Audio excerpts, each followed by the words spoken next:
अगर आपको पैसा लगाना हो किसी अच्छी कंपनी में और बिना रिस्क के, तो आप मेरे ख्याल से नाल्को को चूज कर सकते हैं। मेटल सेक्टर की कंपनी और नंबर 1 है एल्यूमिनिया और बॉक्साइट को प्रोवाइड कराने में सबसे कम कीमत पे।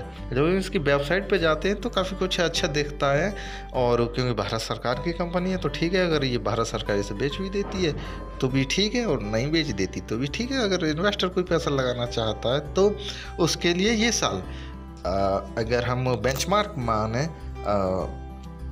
मेटल सेक्टर को, साल 2020 को कुछ कोई खास अच्छा नहीं रहा, चाहे कोरोना की वजह से मान लीजिए या फिर किसी दूसरे कारणों की वजह से, जैसे कि मार्केट में माल आ नहीं पाया, कंपनी प्रॉफिट नहीं कमा पाई, तो तमाम ऐसे रीजन है। इनके टारगेट और स्टॉप लॉस के बारे में आगे बात करेंगे। तो फिलहाल अभी इसके चार्ट पे चलते हैं, अभी क्या कर रहा है ये। तो आज अभी 59.25 रुपये ट्रेड कर रहा है, जिसके अभी है।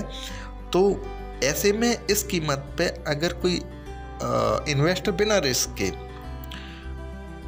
पैसा लगाना चाहता है, वो भी मेटल सेक्टर मैंने बोला कि इस साल 2021 में अच्छा करेगा। 2020 में जो कुछ भी था ठप रहा था, लेकिन 2021 में तो सब कुछ चालू होगा, रियल एस्टेट का काम और जो भी कुछ रहा होगा जो 2020 में नहीं हो पाया था, इस साल होगा।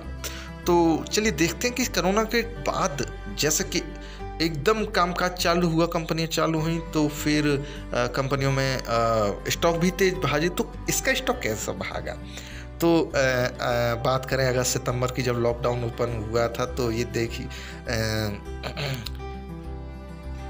36-37 रुपए की कंपनी थी, 36-37 रुपए पे स्टॉक था, और ये जाके 62 रुपए पे हाई मारा इसने, तो एकदम डबल हो गया, 1 का 2 हो गया।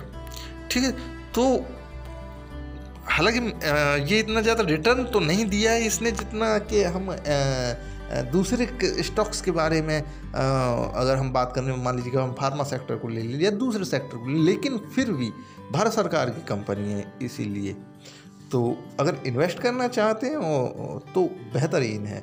और ये 2021 का इसका चार्ट है, मेरा ख्याल है 42-43 रुपये से उठ के इसने 60-62 रुपये 63 रुपये का हाई मारा। तो कोई रिटर्न तो कोई ज़्यादा कोई खास नहीं, लेकिन इन्वेस्ट करने के लिहाज से क्या मालूम कि ये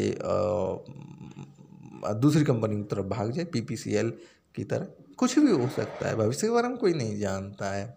लेकिन फिलहाल जो स्टॉक की कीमत है, मैं हमेशा कहता हूँ कि स्टॉक को उस कीमत पर पकड़िए जिस पर आपको अगर स्टॉक गिर भी जाए तो घाटा भी ना हो, और अगर उठ जाए तो अलग ही बात है।